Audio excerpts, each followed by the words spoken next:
पंकजाताई.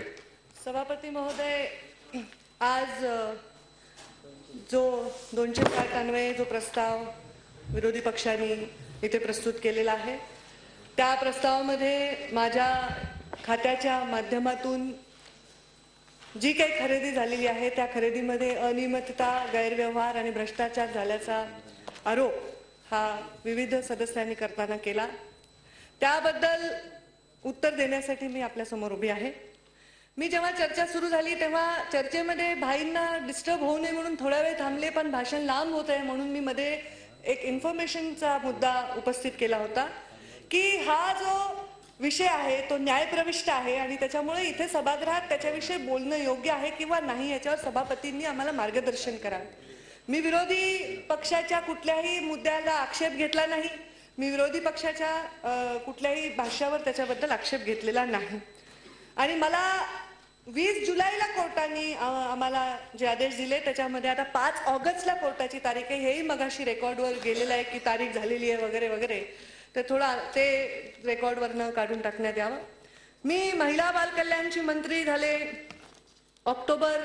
November 2014 मध्ये आणि मला वाटतं महिला बाल कल्याणच्या या आरोपांच्या नंतर मी खूप अभ्यास केला की आतापर्यंतचा याचा इतिहास काय. 1975 पासून ICDS सुरू झालेला आहे आणि मला वाटतं की या वर्षी जेवढं महिला बाल कल्याण खातं प्रकाश होतात आलं आणि चर्चेमध्ये आलं, मला वाटतं आतापर्यंत इतिहासात त्याच्यावर एवढी कुठलीही चर्चा झाली नाही. तर मला आनंद वाटतो एका निमित्ताने व्यक्त करावा की या महिला आणि बाल हे जे वंचित आहेत, हे कुपोषित आहेत, ह्यांच्याकडे कोणत्या का दृष्टीने होईना लोकांचं लक्ष वेधलं गेलेलं आहे आणि त्याच्याबद्दल प्रत्येक गोष्टीचं उत्तर देण्यासाठी मी तयार आहे. आणि विरोधकांनी आतापर्यंत कोणत्याही मंत्र्यांवर एवढं लक्ष दिलं नाही जेवढं लक्ष माझ्यावर वेधलंय, त्याच्याबद्दलही मी त्यांचं स्वागत करते. माझ्या या महिला बाल कल्याण खात्यामध्ये एकूण अंगणवाड्या 97,183 आहेत. ह्याच्यामध्ये मिनी अंगणवाड्या 10,822 आहेत. ह्याच्यामध्ये टोटल 1,08,005 एवढ्या अंगणवाड्या आहेत. अंगणवाडी सेविकांची संख्या 95,341 एवढी आहे. मिनी अंगणवाडी सेविकांची संख्या 9,898 एवढी आहे.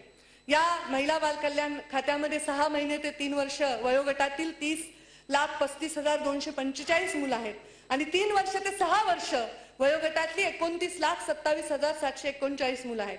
गर्भवती आणि स्तनदा माता सुद्धा माझ्या या डिपार्टमेंटच्या अंडर असतात, आम्ही त्यांना सुद्धा सेवा देतो. 11,31,400 असं बघितलं तर माझ्या लाभार्थ्यांची संख्या ही 70,94,374 एवढी आहे.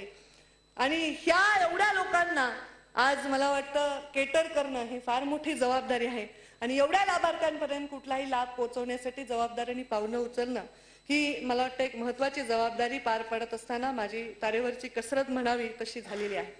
या महिला बाल कल्याणचा खात्याचा मी कारभार जेव्हा सांभाळला तेव्हा या खात्यामध्ये आता आपल्याला काही खरेदी करायची आहे आणि ही खरेदी कशी करायची याच्यावर डिसेंबरपासून ते फेब्रुवारीपर्यंत अनेक विविध मीटिंग झालेल्या आहेत. या मीटिंग जरुरी नाही की याच्या आम्ही मिनिट्स शासनाला द्याव्या किंवा RTIच्या मार्फत कुणाला द्याव्या.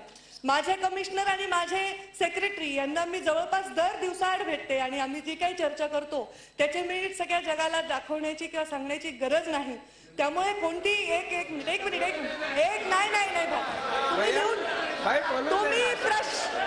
तुम्ही प्रश्न भाई लिहून ठेवा. भाई तुम्ही प्रश्न लिहून ठेवा. बाई हे योग्य नाही होणार, त्यांना बोलून द्या. नाही, माझ्या ऑफिशियल मीटिंग्स आणि माझ्या डिपार्टमेंटशी माझे रोजचे संवाद या 2 गोष्टींमध्ये फरक आहे. या डिपार्टमेंटमध्ये ज्या सगळ्यात गोष्टीचा विषय चर्चेला गेला तो या रेट कॉन्ट्रॅक्टच्या विषयी.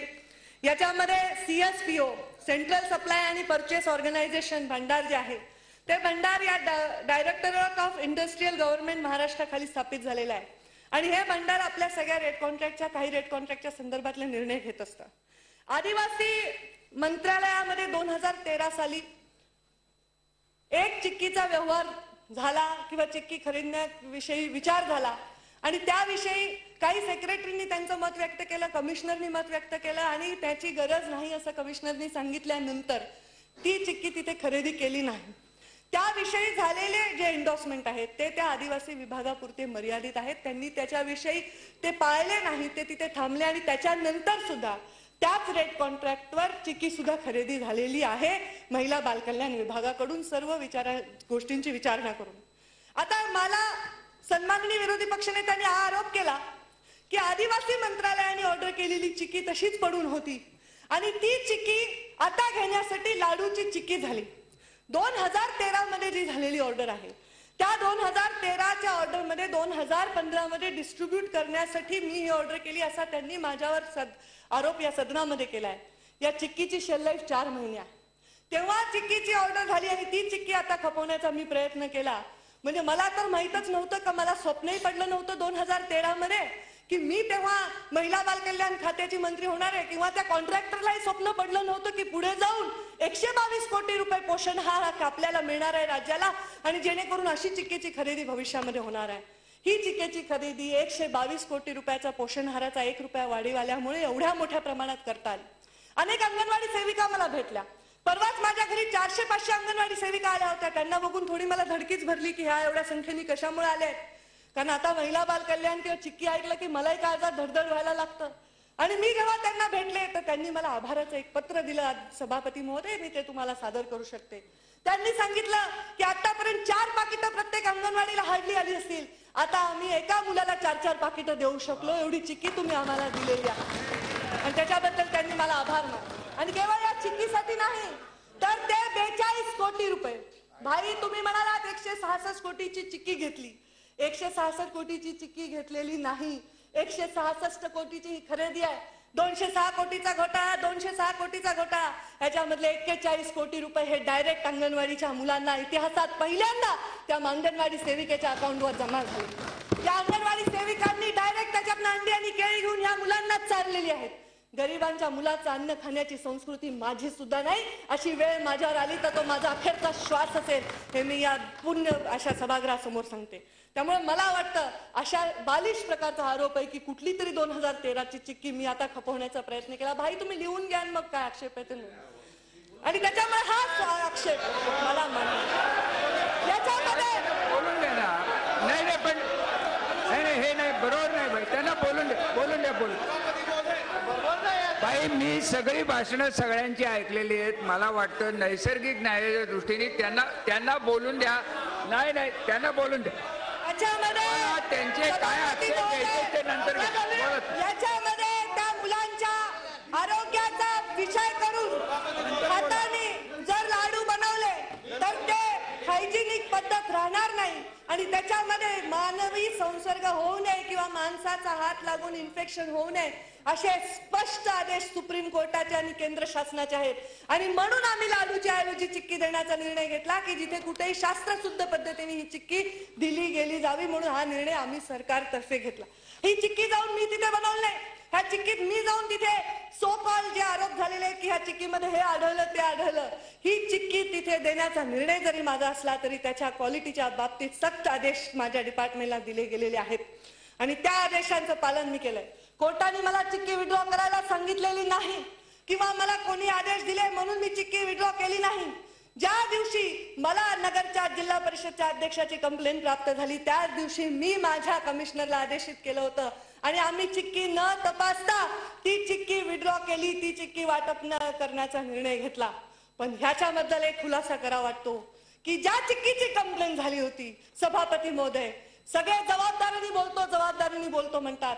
मी ही जबाबदारीने सांगते, ज्या चिक्कीची जिथे कंप्लेंट झाली ती चिक्की वाटपच झाली नव्हती सभापती महोदय.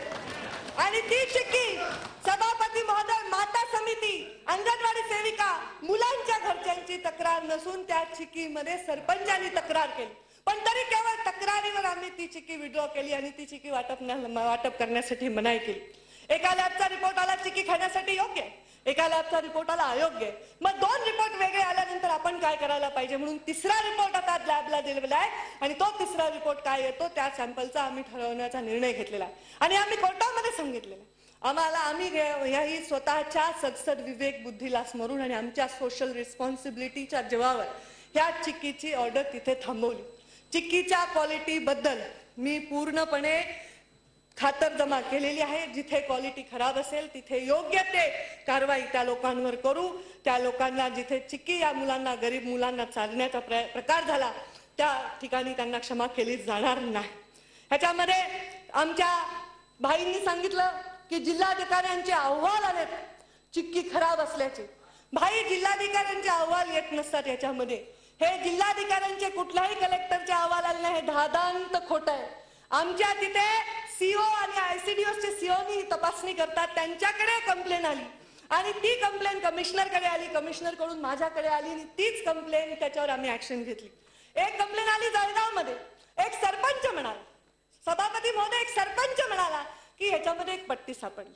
दुसरी आली, एक व्यक्ती THR असल्यामुळे चिक्की घरी घेऊन गेले आणि नंतर 2 दिवसांनी त्यांनी सांगितले की या चिक्कीमध्ये आम्हाला एक पिन आढळली. चौकशी आम्ही त्याची करू, तो विषय नाही. याच्यामध्ये एकाने सांगितलं की चिक्कीवर काहीतरी, एक सरपंच एक दिवशी अंगणवाडीत गेले 2-4 मित्रांना घेऊन आणि त्यांनी चिक्की उघडली आणि म्हणले बघा चिक्कीवर काहीतरी आम्हाला आढळतंय. एक चिक्की उघडून ठेवलेली होती 2 दिवस आणि त्याच्यानंतर त्यांना बुरशी लागली. मान्य, जिथे जिथे चूक झाली असेल त्याची कसून चौकशी होईल आणि त्याच्यामध्ये जो गुन्हेगार आढळेल त्याला नक्कीच शिक्षा होईल. पण ही चिक्की म्हणजे काहीतरी विषच त्या लहान मुलांना खायला घालण्याचं पातक माझ्या माती मांडण्याचं कोणीही पातक करू नये, कारण हे समोर कोर्टामध्ये पण येणार. ह्याच्यामध्ये क्वालिटी कंट्रोल आम्ही जो आढळलाय, जो केलाय ते क्वालिटी कंट्रोल आम्ही सर्व व्यवस्थित केलेला. दुसरा विषय अध्यक्ष महोदय, सभापती महोदय, हा आला ई टेंडरिंगचा. या ई टेंडरिंगवर मी घसा कोरडा करून प्रत्येक ठिकाणी समजावून सांगण्याचा प्रयत्न करतेय. जर ई टेंडरिंगचा विषय येतो तर शासनाने 18 डिसेंबर 2014 रोजी 3 लाख पेक्षा जास्त खरेदी करायची असेल तर ई टेंडर करावे असा नियम केला. ह्याच्यात वाद नाही, हे आम्ही पण मान्य करतो. अरे आमच्या शासनाने आल्या आल्या हा निर्णय केला, याचं स्वागत आम्ही करतो आणि त्यामुळे जेव्हाही टेंडर करायचं असेल तेव्हा ते ई टेंडरनी करावं. पण ही प्रक्रिया नेमकं काय आहे? ह्याच्यामध्ये आतापर्यंत 6 ऑगस्ट 2010 साली 50 लाख पेक्षा अधिक जर काही खरेदी करायची असेल किंवा काही काम करायचं असेल तर ई टेंडरिंगनी करावं असा निर्णय झाला. त्याच्यानंतर 19 जानेवारी 2013 रोजी 10 लाखापर्यंत ह्याची किंमत खाली झाली आणि आता 26 नोव्हेंबर रोजी 3 लाखापर्यंत ही आली. ई टेंडरिंग ह्याचा जो गाजावाजा चाललाय त्याचा अर्थ काय? जी टेंडरिंगची प्रक्रिया आपण कागदोपत्री राबवतो सभापती महोदय, त्याच्याऐवजी ई मीडिया वापरा, इलेक्ट्रॉनिक मीडिया वापरा असं म्हटलंय. त्या GR मध्ये असं कोणी सांगितलेलं नाही की त्या GR मध्ये तुम्ही जिथे दर करार निश्चित असतील तिथे तुम्ही टेंडरिंगनी खरेदी करा. याच्यामध्ये मागच्या महिला बाल विकास सभापती महोदय मी आपल्याच एक नमूद करू इच्छिते, महिला बाल विकास विभागाने या ई टेंडरिंगच्या बद्दल ते 2013 मध्ये हा संभ्रमही दूर केलाय. 2013 मध्ये मी मंत्री नव्याने महिला बाल कल्याण विभागाकडून सामान्य प्रशासन विभागाकडे खुलासा मागवला होता की याच्याबद्दलचा त्यांचा खुलासा काय. तेव्हा सामान्य प्रशासन विभागाने राज्य शासनाच्या खरेदी धोरणानुसार प्राधिकृत एजन्सी उदाहरणार्थ CSPO, MSS, IDC, DMER, ESIC, DGSND यांनी निश्चित केलेल्या दर करार उपलब्ध असताना वरील शासन निर्णयानुसार सुमारे 10 लाख पेक्षा जास्त खरेदी, कारण तेव्हाची किंमत 10 लाख होती. ह्याच्यामध्ये दिस GR does not issue any guidelines changes for the current tendering process or any procedures followed by department or tendering except issue the tender in electronic mode. Let me repeat this, except issuing tender in electronic mode instead of paper based tenders असं त्यांनी स्पष्ट सांगितलेलं आहे. It is recommended to continue with the existing rate cards and issue e-tender in case of new rate contract or new rate order or new tender असं त्यांनी स्पष्ट सांगितलेलं आहे सभापती महोदय. आणि त्याच्यामुळे ह्या ई टेंडरिंगचा विषय सुद्धा इथे कुठेही नियमाचं उल्लंघन झालेलं नाही. 1 कोटीच्या वरची ई टेंडरिंग करायचं धोरण हे एप्रिल 2015 मध्ये अस्तित्वात आलेलं आहे आणि त्याच्यानंतर माझ्या विभागाने एकही रुपयाचं ट्रान्झॅक्शन हे केलेलं नाही आणि ते जे आमच्या मुख्यमंत्र्यांनी आणि आमच्या सरकारने नियम लावून दिलेत त्याच्याप्रमाणेच होणार आहे सभापती महोदय. त्याच्यामध्ये वेगवेगळ्या आरोपांचा विषय करता कोणी म्हणालं एवढे तुम्ही GRच काढले, फारच फास्ट सरकार आहे. फारच फास्ट सरकार आहेच आहे. मला वाटतं तुम्ही मला फास्ट म्हणल्याबद्दल मी तुमचे आभार मानले पाहिजे. पण मला एक तुमच्याही निदर्शनास आणून द्यायचंय की जनरली जेव्हा खरेदी करण्याचा विषय असतो तेव्हा इयर एंड मी 25-15 हे किती दिवसामध्ये वाटप केले जिल्ह्यामध्ये हे कोणी म्हणाला नाही. जलसंधारणाचं काम एवढ्या क्विकली कसं GR काढला आणि एवढ्या लवकर कसे निर्णय झाले हे कोणी म्हणालं नाही. हे GR एका दिवसात झाले म्हणजे काय मी आंधळेपणाने ते साईन केले नाही. त्याची प्रोसिजर, त्याची चर्चा, त्याच्यावरचे विचार विनिमय हे त्याच्या आधीच्या 2-3 महिने आम्ही करत होतो. विविध विचार विनिमय झाले, विविध अभिप्राय मागवले गेले आणि याच्यातले रेट कॉन्ट्रॅक्ट जे झालेले आहेत, जे काय आहे ते कोणतेही माझ्या विभागाचे नाही. हे विविध विभागांनी, केंद्र शासनाच्या उद्योग विभागांनी आणि इतर विभागांनी केलेले आहेत. ह्याच्यामध्ये सन 2011-12 मध्ये 30 आणि 31 मार्च या 2 दिवसामध्ये रेट कॉन्ट्रॅक्टवर 10 पुरवठा आदेश दिले एका दिवशी, 30 आणि 31 मार्चला. then 2013-14 मध्ये 28 जून 2013ला 14 पुरवठा आदेश एका दिवसात गेले होते, एका दिवसात. आणि मला वाटतं त्याच्या आजूबाजूला कुठली निवडणूक झाली नव्हती की हे मंत्री फार नवीनही होते आणि त्यांना निर्णय करण्याच्या बाबतीत कुठली तरी जास्त एक्साइटमेंट वगैरे अशी काही जाणवत नाही. इलेक्शन होऊन 3-4 वर्ष झालेली होती. ह्याच्यानंतर 2014-15 मध्ये आचारसंहिता लागायच्या आधी 30 जूनला एका दिवशी 10 आदेश काढण्यात आलेले आहेत. मग आता जर बाकीच्या मंत्र्यांनी 10, 14, 15 आदेश काढले तर मी 24 काढले तर माझ्या स्पीडच्या हिशोबाने मला वाटतं मी योग्यच केलेलं आहे. त्याच्यामुळे त्याच्यामध्ये पण मी कुठलीही आदेश काढणं हे जर चूक वाटत असेल तर मग तसं आपण सांगावं की आदेश, मग तसं तर आपणही फार फास्ट आहात, फार लवकरच तुम्ही खरेदीला घोटाळे म्हणायला लागलात, हे सुद्धा म्हणण्याला मला वाटतं थोडा विचार करायला पाहिजे. दुसरा विषय, सारखं हे रेट कॉन्ट्रॅक्ट, ही चिक्की पंकजाताईंनी खरेदी केली. याच रेट कॉन्ट्रॅक्टवर जिल्हा परिषदांनी काही खरेदी केलेली आहे. ह्याच्यामध्ये पुणे जिल्हा परिषदने 1 कोटीची चिक्की खरेदी केली आहे सभापती महोदय. म्हणजे जर एका जिल्हा परिषदने त्यांच्या बजेटमध्ये 1 कोटीची चिक्की खरेदी करणं योग्य आहे, तर राज्य शासनाने जिथे एवढ्या जिल्ह्यांचा कारभार आणि लाखो लाभार्थी जिथे आहेत तिथे जी चिक्कीची संख्या मी दिली ती पण रेअर आहे. ती पुढे भविष्यात मी तेवढी देऊ शकेन का नाही, आणि जर देता आली तर त्या मुलांना जर मला काही देता आलं तर मी नक्की देईन त्याच्यामध्ये. पण जे 41 कोटी डायरेक्ट अंगणवाडी सेविकेच्या हातामध्ये दिले आणि त्या मुलांना अंडी केळी खाऊ घातली, याचा मात्र चर्चा कोणीही करत नाही. 206 कोटी मधून ते 41 कोटी मायनस करायची तसदी सुद्धा कोणी घेत नाही. एवढं गणित कच्चं आमच्या विरोधी पक्षाचं आहे. या 7 जिल्हा परिषद मी सांगते, रायगड, कोल्हापूर, पुणे, जळगाव, अहमदनगर, नंदुरबार, कुठल्याही जिल्हा परिषदेमध्ये आम्ही सत्तेमध्ये नाहीत. ही जिल्हा परिषद ही कोणाची आहे याची तपासणी आपण सभापती महोदय करून घ्यायला पाहिजे. आणि या माझ्या रेट कॉन्ट्रॅक्टवरच जे माझ्यावर आरोप होत आहेत त्याच रेट कॉन्ट्रॅक्टवर ही खरेदी झाली. रेट कॉन्ट्रॅक्टवर खरेदीचा विषय गेल्या मागच्या 5 वर्षाचा अभ्यास मी केला. 1402 कोटी रुपये आतापर्यंत 1402 कोटी रुपये हे रेट कॉन्ट्रॅक्टवर खरेदी आतापर्यंत झालेली आहे. आणि या 1402 कोटी रुपये तुम्ही बोला ताई, तुम्ही बोला. पंडित साहेब बरोबर नाही, बोला. या माझ्या या 166 कोटीच्या खरेदी बरोबर जर हे चूक म्हणायचं असेल तर ह्या वर्षानुवर्ष होत असलेली सगळी खरेदी आहे चूक आहे, हे यांनी म्हणावं लागेल सभापती महोदय. आणि हे काही ही टेंडर यादी होता पंडित साहेब 10 लाखाची. साहेब 1 मिनिट ऐका, तुम्हाला मी रेकॉर्डवर सांगितलंय 10 लाखाचं ही टेंडरिंग मागे होतं. मग तेव्हा त्यांनी करोडो रुपयाची खरेदी केली 408 कोटीची रेट कॉन्ट्रॅक्टवर. ती कशी केली? तुम्ही बसता, मी हक्क बंद आणि तुम्ही जर असं खोटं बोलले तर. सभापती महोदय मी सांगते, जेव्हा 10 लाखाचं होतं ही टेंडरिंग, तेव्हा 15 कोटी आणि 14 कोटी रुपयांची ही टेंडरिंग न करता खरेदी ही कोणी केलेली आहे? तुम्ही बसा सभापती महोदय, मला संरक्षण द्या. पण त्यांना बसा. सभापती महोदय, या 20 जिल्ह्यामध्ये ISNIP रिस्ट्रक्चर्ड ICDS मधून 122 कोटी रुपये आले. सभापती महोदय, याच्यामध्ये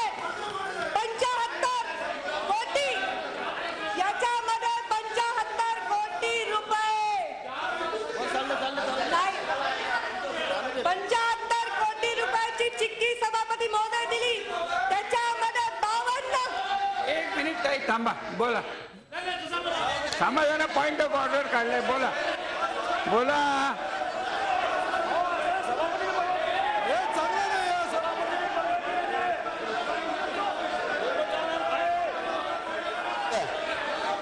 एक मिनिट जरा सगळे शांत व्हा, सगळे एकदम इतक्या चंद्रकांतजी.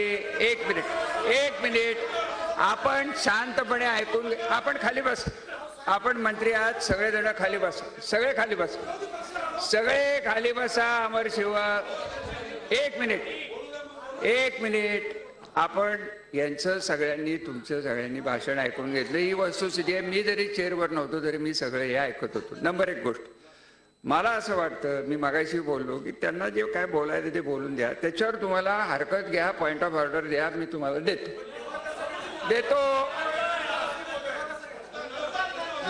माझ्या अधिकारात देतो. चला तटकरे साहेब बोला. सभापती महोदय, एकच मुद्दा या ठिकाणी आहे. आपण जे सांगितलं त्याप्रमाणे राईट ऑफ रिप्लाय मध्ये काही प्रश्नोत्तर होऊ शकतात, हा भाग वेगळा. माननीय मंत्री महोदय या ठिकाणी उत्तर देत असताना माननीय सन्मान्य सदस्यांचं नाव घेतलं गेलं एक, आणि त्यांना असं म्हणायचं होतं की ते पॉइंट ऑफ ऑर्डरवरती आहे, आणि मंत्र्यांच्या उत्तराच्या वेळेला पॉइंट ऑफ ऑर्डरवरती आपल्याला प्रश्न विचारता येतात. आपण बघा नियम, त्यामुळे नाही असं त्यांनी पॉइंट ऑफ ऑर्डर काढला. हो, उत्तर देता नाही पॉइंट ऑफ ऑर्डर उपस्थित करता येतो, आणि पॉइंट ऑफ ऑर्डरच्या वरती संबंधितांना प्रश्न माझ्याकडे बघून बोला.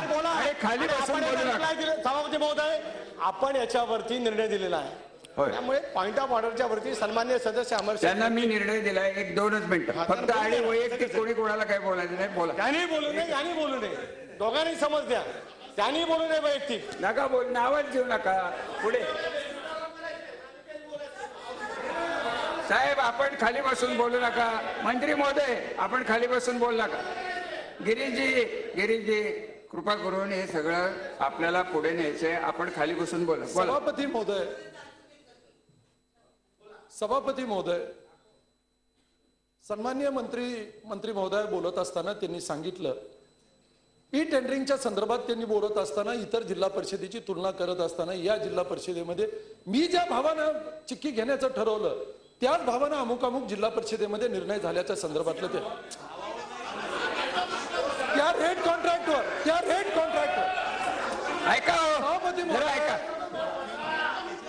ऐका सगळे खाली बसा. सभापती महोदय, ई टेंडरिंगचा निर्णय झाल्यानंतर त्यातले जे काही कंडिशन्स आहेत त्या कंडिशन्सला गृहीत धरून आपण हे ई टेंडरिंग, त्यांनी त्याचा इंटरप्रिटेशनचा भाग आहे, ई मीडिया वगैरे हे जे काही तुम्ही सांगायला लागलात, मूळ त्या ई टेंडरिंगचा जो काही निर्णय झालेला आहे तो आदेश मी करेक्ट करायला लागलो होतो. बोला. ते आदेश जे काही काढलेले आहेत ते मी पॉइंट आउट करायला लागलो होतो, आणि म्हणून आपण मूळ विषयापासून बाजूला चाललेला आहात. खाली बसून बोलता हे चुकीचं आहे. मंत्री महोदयांना सांगण्याचा प्रयत्न करत होतो सभापती महोदय. ठीक आहे, चला ताई बोला. बाई होऊन द्या. सभापती महोदय, दुसरा विषय, सन्माननीय सदस्यांना मगाशी मी बोलताना सांगितलं की 75 कोटीच्या चिक्कीपैकी 52 कोटी ही शेंगदाण्याची चिक्की होती, आणि 23 कोटी राजगिऱ्याची चिक्की होती, आणि ही जिथे जिथे वाटली गेली त्याच्यामध्ये कुठलीही तक्रार शेंगदाण्याच्या चिक्कीची प्राप्त झालेली नाही. 1ही रुपयाची तक्रार किंवा कुठलीही कंप्लेंट प्राप्त नाही झाली. कंप्लेंट प्राप्त झाली आहे ही फक्त या 2-3 जिल्ह्यांमध्ये प्राप्त झालेली आहे, त्याची आम्ही कसून चौकशी करत आहोत. दुसरा विषय, या भाई आणि रणपिसे साहेबांनी सांगितलं, सन्माननीय सदस्य, की एक ग्रंथ खरेदीच्या विषयामध्ये त्यांनी सांगितलं की आम्ही जे चेक दिलेले आहेत ते चेक आम्ही त्याच्यावर येते ना. ठीक आहे, मी रेकॉर्ड दुरुस्त करेन बाई, आपल्यालाही दाखवेन. त्याच्यामध्ये खरेदी करत असताना कॉन्ट्रॅक्टर ज्यांच्या नावाने हे कॉपीराईट आहेत त्यांच्या नावाने न देता दुसऱ्या कोणाच्या नावाने चेक इश्यू झालेत, अशा प्रकारचा एक आरोप झालाय. हा चेक माझ्या हातामध्ये आहे सभापती महोदय, मी आपल्याला सादर करते. जगद्गुरु प्रिंटिंग प्रायव्हेट लिमिटेडच्याच नावाने हा चेक झालेला आहे, आणि त्यांच्याबरोबरच आपल्या करार झालेले आहेत, कॉपीराईट त्यांनाच दिलेले आहेत सभापती महोदय. दुसरा विषय आला ईपीजीएमचा. या ईपीजीएम मध्ये ग्रोथ या मशीन्स मध्ये असा आरोप करण्यात आला की या 2 लोकांना हे ऑर्डर दिले गेले, आणि या 2 लोकांना ऑर्डर देत असताना ह्यांचे ऑर्डर आधी केले गेले, असं मी सभापती महोदय सभागृहात तेव्हा नव्हते, मी दुसऱ्या कामानिमित्त गेले होते, पण मला जे आरोप समोर आढळले त्याच्यामध्ये असे आरोप केले गेले आहेत, ह्याच्यामध्ये कुठल्याही प्रकारची अशी गोष्ट झालेली नाही, कोणतीही गोष्ट नियमानित झालेली आहे. आम्हाला त्यांचे करार झाल्यानंतरच त्यांची खरेदी झालेली आहे. याच्यामध्ये 2 लोक त्याच्यामध्ये उतरले असताना 2 विविध हेडमधनं खरेदी होती आणि 2 विविध हेडमधनं आम्ही अगदी इक्वल अमाऊंटची खरेदी केलेली आहे. हे दोन्ही पण मी रेग्युलेशन्स आपल्यासाठी आलेले आहे सभापती महोदय. त्याच्यामध्ये 9-9 कोटीची ऑर्डर दोघांनाही देण्यात आलेली आहे, त्यामुळे कुठेही तिथे एकाला जास्त एकाला कमी दिली नाही. आणि मला वाटलं त्याच्यामध्ये थोडंसं आपलं ज्ञान वापरून कुठेतरी एक हेल्दी कॉम्पिटिशन निर्माण करून या दोघांकडनंही चांगलं काम आम्हाला करून घेता येईल. कारण पूर्वी जे ग्रोथ मॉनिटर व्हायची ती कागदावर व्हायची, कागदावर मॅन्युअली व्हायची. आता जे ग्रोथ मॉनिटर होणार आहे ते ग्रोथ मॉनिटर सॉफ्टवेअरच्या आधाराने होणार आहे. त्या मुलाचं खरं वजन, त्याची खरी ग्रोथ, त्याचा बॉडी मास इंडेक्स हे सगळं आपल्याला केंद्र एक सेंटरमधनं आपल्याला ऑपरेट करता येणार आहे. आणि खरंच मॅलन्यूट्रिशन खरंच आपण फाईट करतोय का नाही, खरंच त्या लोकांचं कुपोषण कमी होतंय का नाही, हे याच्यामधनं मॉनिटर होणार आहे. आणि याची सुद्धा खरेदी आता काहीतरी ऐतिहासिक पहिल्यांदा झालेली असं नाही, याच्याबद्दलही पूर्वी निर्णय घेतलेले आहेत सभापती महोदय. याच्यामध्ये ह्याचे जे दर करार आहे ते BGSND चे आहेत, गव्हर्नमेंट ऑफ इंडियाचे आहेत. आणि या दर कराराच्या निश्चितीनंतर हे निर्णय झालेले आहेत. आणि हे निर्णय करण्याची एक टेक्निकल विंग आहे, फायनान्शियल, टेक्निकल आणि क्वालिटी अश्युरन्स विंग मिळून हे निर्णय करत असतात. हे मोठ्या पातळीवरचे निर्णय, हे निर्णय त्यांनी केलेले आहेत. हे काही देशाचे निर्णय मी इथे बसून केलेले नाहीत की कोणी त्या दर करारामध्ये यावं. आणि त्याच्यामुळे ह्याच्यामध्ये ज्या 2 एजन्सी आल्यात त्यांना आम्ही इक्वल काम केलेलं आहे. आणि ग्लोबल टेंडर फ्लोट झालेलं होतं, त्यामुळे त्या ग्लोबल टेंडरमध्ये फ्लोट होताना आपला कुठलाही त्याच्यामध्ये हात असण्याचं काही कारण नाही. त्यामुळे मी कुणाला इथे फेवर करण्याचं कुठलंही कारण इथे सभापती महोदय नाही. वैद्य इंडस्ट्रीच्या बाबतीत कोणी म्हणालं, ह्याच्यामध्ये सांगितलं की हे ताट दिलेले आहेत, हे ताट ती इंडस्ट्रीज, म्हणजे मी पण बऱ्याच बातम्या ऐकल्या, बऱ्याच स्टोऱ्या ऐकल्या, रोज वेगवेगळी स्टोरी. काही 2 दिवस मी त्याच्यामुळे व्यथितही झाले, काही वेळा वाटलं आपण खरं उत्तर द्यावं. जेव्हा मला कळलं की ही ताटाची इंडस्ट्री नाहीच आहे असं टीव्हीवर बातमी आली किंवा अशा प्रकारचे आरोप होतात, तेव्हा आम्ही त्यांना शोकॉज नोटीस पाठवली. त्या व्यक्तीने दिलेलं पत्र सुद्धा मी आपल्या समोर सादर करते. 1996 पासून ही फॅक्टरी अस्तित्वात आहे सभापती महोदय. त्यांनी सांगितलं रविवारी माझी फॅक्टरी बंद असताना काही लोक येऊन माझ्या फॅक्टरीचं शूटिंग करून गेले आणि दुसऱ्या दिवशी जेव्हा ते शूटिंग करून गेले ते शूटिंगच त्यांनी दाखवलं नाही, अशा प्रकारचं त्यांनी लेखी आरोप केलेला आहे. आणि त्यांनी आर्मीला सुद्धा प्रोव्हाइड करतात, देशभरामध्ये त्यांचं कॉन्ट्रॅक्ट आहे. माझं ते कॉन्ट्रॅक्ट नाही, हे महाराष्ट्र शासन महिला बाल कल्याण विभागाचं कॉन्ट्रॅक्ट नाही. ह्याच्यामध्ये BGSNDनी गव्हर्नमेंट ऑफ इंडियानी केलेला हा दर करार आहे. आणि त्यामुळे त्यांची फॅक्टरी नाही अशा प्रकारचे काही आरोप झाले तर ती फॅक्टरी फार पूर्णपणे अस्तित्वात आहे. असं कुठलीही घटना घडली तर त्याच्यावर कडक शासन करण्याची आमची मागणी. काही जण म्हणाले की वॉटर फिल्टरची किंमत, सन्माननीय सदस्यांनी सांगितलं वॉटर फिल्टरची जी किंमत ठरलेली आहे त्या किमतीपेक्षा जास्त दराने वॉटर खरेदी केली, असं झालेलं नाही. गव्हर्नमेंट ऑफ महाराष्ट्राच्या CSPOने हे दर करार केलेले आहेत. याच्यामध्ये वॉटर फिल्टरचे जे काही त्यांनी नियम त्या दर करारामध्ये ठरले त्याच्याप्रमाणेच ही खरेदी झालेली आहे. याच्यामध्ये त्यांचा जो निर्णय झालेला आहे त्याच्यामध्ये या वॉटर फिल्टरच्या खरेदीमध्ये सभापती महोदय, जर 1 कोटी रुपयापर्यंतची जर खरेदी करायची असेल तर आपल्याला 25 लिटर स्टोरेज टाईपचं मशीन घ्यायचं असेल तर त्याचा दर 5220 रुपये. जर 1 ते 2 कोटी एवढी खरेदी करायची असेल तर आपल्याला 25 लिटर स्टोरेज टाईप मशीन घ्यायचं असेल तर त्याचा दर 5292 रुपये 1 ते 2 कोटीमध्ये. 2 ते 3 कोटी रुपयाची खरेदी करायची असेल 25 लिटर स्टोरेज मशीनची तर त्याचा दर 5220 रुपये. आणि 3 ते 4 कोटीची करायची असेल तर 5120 आहे. आणि 4-5 कोटीची असेल तर 5040 आहे. आणि 5 कोटी वरची जर ती खरेदी असेल तर ती 4545 ची आहे. आणि त्यामुळे जेवढ्या कोटीची आपण खरेदी करणार आहोत त्याप्रमाणे त्यांनी ते दर आकारलेले आहेत आणि दर निश्चित केलेले आहेत महाराष्ट्राच्या CSPOनी. ह्याच्यामध्ये कुठल्याही प्रकारचे दर निश्चितीमध्ये आमचा भाग असण्याचं काहीच कारण नाही सभापती महोदय. अनेक विषय आपल्या समोर आले, अनेक आरोप माझ्यामध्ये झाले. ह्याच्यामध्ये काही बिस्किटांचा आरोप झाला. या आरोपांमध्ये सांगितलं की त्या बिस्किटांची तिथे त्यांना परवानगीच नाही, या बिस्किटांच्या FDA परवानाच नाही अशी बातमी बघण्यात आली, असेही आरोप आले. याच्यामध्ये त्यांचा FDA परवाना होता तो आम्ही तपासला. 2009 ते 2013 पर्यंत त्यांना परवानगी होती. नंतर केंद्र शासनाच्या सूचनेप्रमाणे FASSO चा परवाना त्यांना लागतो आणि तो त्यांनी घेतलेला आहे. त्याची मुदत 2013 पासून 2018 पर्यंत आहे आणि त्याच्यामध्ये जेवढे प्रोडक्ट त्यांनी यादीमध्ये दिले ते सगळे प्रोडक्ट त्याच्यामध्ये आलेले आहेत आणि त्याला FDAचा ते जे त्यांचा परवाना आहे तो FSSO मध्ये कन्वर्ट झालेला आहे आणि त्याच्यामुळे तिथेही कुठल्याही प्रकारची इरेग्युलॅरिटी झालेली नाही आहे. सभापती महोदय, मी गेले अनेक दिवस या विविध आरोपांना अगदी थर्ड पर्सन म्हणून बघते. सगळे सांगतात असं बोलले तसं बोलले. मला कळत नाही की कधी कधी वयाचा आणि कर्तृत्वाचं कशी सांगड घालतात माणसं. माझं केवळ वय लहान म्हणून मला काही येत नाही, मला काही कळत नाही, मी काही बोलू शकत नाही किंवा मी एक महिला राजकारणी आहे आणि म्हणून मी काहीतरी चांगली सक्षम भूमिका राजकारणात घेऊ शकत नाही असं वाटणाऱ्यांना मला हा प्रश्न विचारा वाटतो की या सगळ्या चुका करण्यासाठी मी इथपर्यंत आलेली नाही हे त्यांनाही माहिती आहे. आणि ही संस्कृती माझी सुद्धा नाही. मी इथे त्या गरीब मुलांच्या तोंडचा घास खाणाऱ्या माणसाचं रक्त माझ्या अंगात नाही. मी त्या मुलांना स्वतःच्या घरचा घास लावून आणण्याच्या संस्कारात मी वाढलेली आहे. तेव्हा मला त्या लहान मुलांच्या आणि या महिलांच्या पोषणासाठी हे मंत्रालय दिले गेले, यांच्या शोषणासाठी दिलं गेलेलं नाही. इथे कॉन्ट्रॅक्टरची मोठी लॉबी इथे दोन तगवार मध्ये आहे. कोणी म्हणतं हे चांगलंय, कोणी म्हणतं ते चांगलंय आणि हे कॉन्ट्रॅक्टर लोक ऑपरेट करतात. काय आता सन्माननीय सदस्यांनी मला प्रश्न विचारला कोणाचं तरी नाव घेऊन सभागृहामध्ये की यांना तुम्ही चेक दिलेत का? मी एकटा कोणाला कोणते चेक देत नाही. एवढं मंत्रालयाची माहिती माझ्यापेक्षा तुम्हाला माहिती, कारण मी महिला बाल कल्याण मध्ये काम करत नाही. त्याच्यामुळे तुम्हाला माहिती आहे मी कोणाच्या नावाने चेक दिलेले नाहीत. कोणाच्या नावाचं माझ्याशी नाव जोडणं, माझा ह्याचा परिचय म्हणणं हे मला वाटतं आता खरंच बालिश आरोप आहे.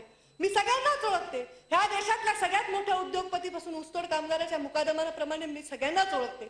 मी कुणाला ओळखते म्हणून मी त्यांना फेवर केलं असतं तर मी आल्यानंतर नवीन कॉन्ट्रॅक्टर पिक्चर मध्ये आले असते.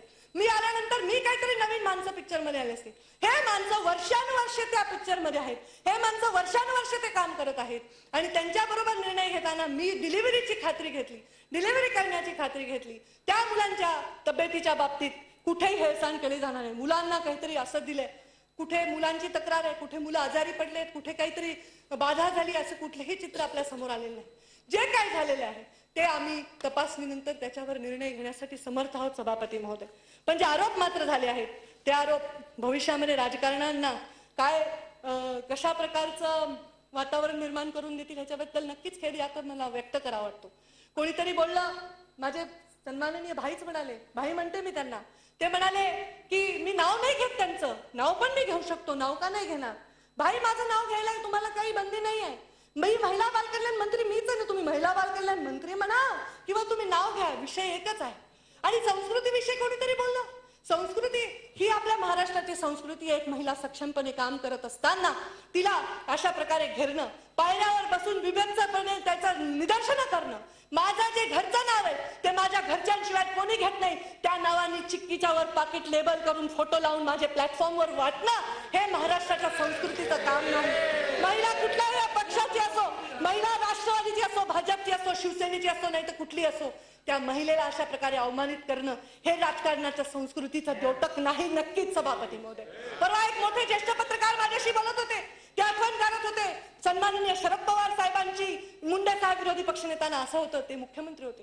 कोणीतरी आठवण काढत होतं विलासराव देशमुखांची आणि मुंडे साहेबांची, कोणी आठवण काढत होतं मोठ्या मोठ्या नेत्यांची. मी त्या सगळ्यांची नावं इथे मोजत नाही. मला वाटलं की ते पत्रकार किती नशीबवान आहेत, त्यांच्या समोर एवढे चांगले नेते आणि त्यांच्या आठवणी आहेत. पुढच्या पत्रकारांना आणि पुढच्या पिढीला चांगल्या आठवणी काढण्यासाठी ह्या सभागृहाचा उपयोग व्हायला पाहिजे. उच्च सभागृह आहे सभापती महोदय, या सभागृहातून वैयक्तिक राजकारण पेरलं जाण्याची प्रथा आपण पाडू देऊ नये एवढी आपल्याला या निमित्ताने विनंती करते मी. आणि मी सक्षमपणे या आरोपांना सामोरं जायला तयार आहे. मी कधीही कुठल्या तक्रारीला, मी कुठल्याही चौकशीला माघार घेतलेली नाही.